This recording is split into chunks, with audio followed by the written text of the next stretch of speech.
His name was John Keehan, but he called himself Count Dante, the deadliest man alive.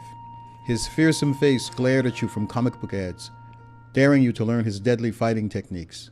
My name is Floyd Webb, and I am a filmmaker.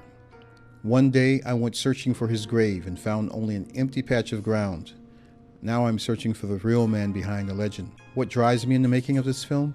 British science fiction writer Robert Rankin explains it best. When I grew up in the 50s and into the 60s, America was this kind of mysterious dreamland. But we thought Americans all ride around on horses and I don't know what they do. Lynch people, I'm not quite certain, and fight in Vietnam.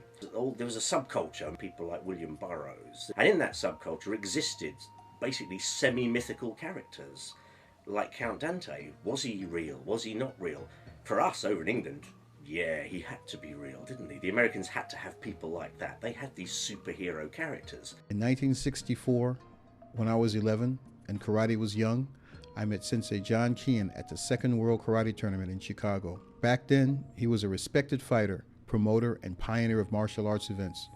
Most importantly to me, he was one of the first to openly teach African American and other non-white students. Keehan would later change his name to Count Dante, becoming the Crown Prince of Death. He wore a cape, challenged Muhammad Ali, was a hairdresser for Playboy bunnies, had a pet lion in his dojo, sold used cars, was associated with mobsters of the Chicago outfit, and was consecrated as a voodoo priest.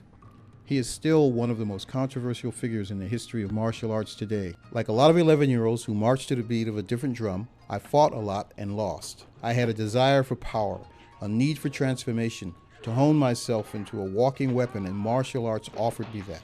I saw it all in the movies. The charismatic John Keehan, as Count Dante, understood this.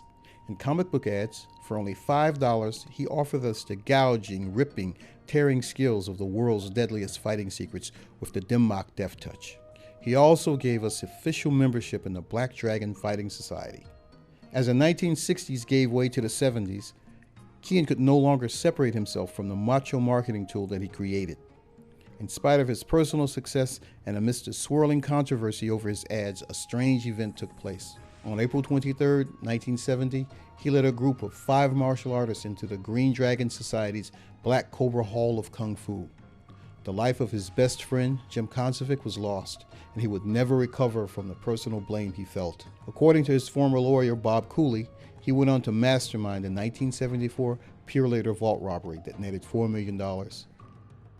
Soon after the robbery, Dante mysteriously died and was buried in an unmarked grave.